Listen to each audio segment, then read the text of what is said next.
So for the first entry, what I want to do is concentrate on what I've got to write. Where do I start? What's it all about?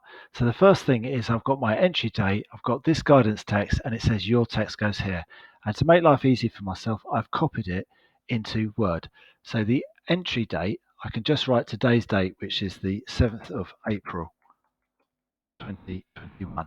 So that gives me my first entry date, and I can put that in. Now I've got these concepts: evaluate, appraise, argue, defend, judge, select, support, value, critique, weigh. And it says here, guidance, the challenge. What do you think are the most challenging aspects of what you're attempting? Is it the techniques? Is it the drawing? Is it the detail that is required? Is it the constraints of time? How are you planning and preparing for these challenges? How have you used drawing in your project to support you?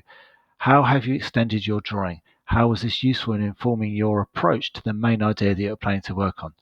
That's quite a lot. So let's see what I can write here.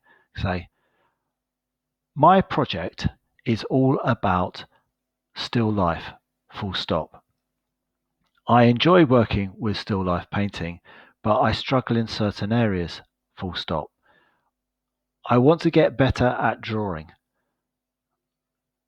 colon. I want to make the objects that I draw appear to be more solid and real and sit next to one another in space, full stop. In order to do that, I will need to have a background, comma, a midground and a foreground, which I establish through clear drawing and probably through the use of color, full stop. I am looking at artists who can help me by showing me techniques which makes this more possible or more easy for me to adopt and adapt their methods, full stop. For example, comma, I am interested in the work of Ben Nicholson, an English artist who was working in the first half of the 20th century, full stop.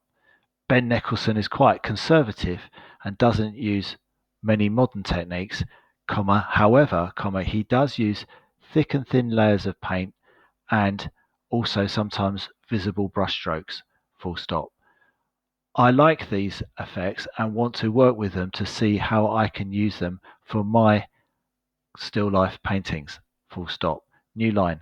I am not sure what the subject matter will be, comma, but I think I might like to introduce some symbolic meaning as well as a literal one, full stop. What I mean by that is, comma, I would like to have the objects in my paintings carry some kind of personal meaning or some kind of additional meaning other than just their individual meanings, comma, so that an open cup or a half full bottle might mean something different to a closed lid on a jam jar.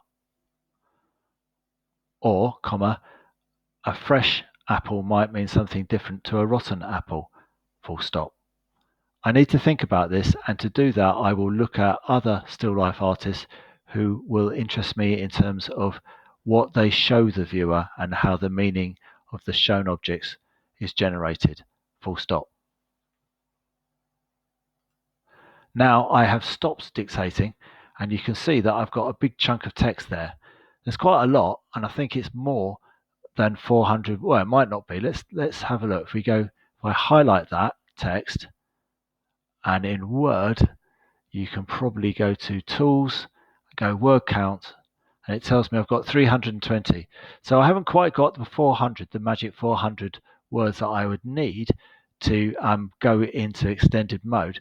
But I can see already, just looking at it, there's quite a lot of stuff that my horrible spoken English hasn't really translated to this American software. So let's get rid of, for example, this full stop. My project is all about, and then I need to get rid of that full stop, still life. That's fine. I enjoy working with still life painting, but I struggle in certain areas.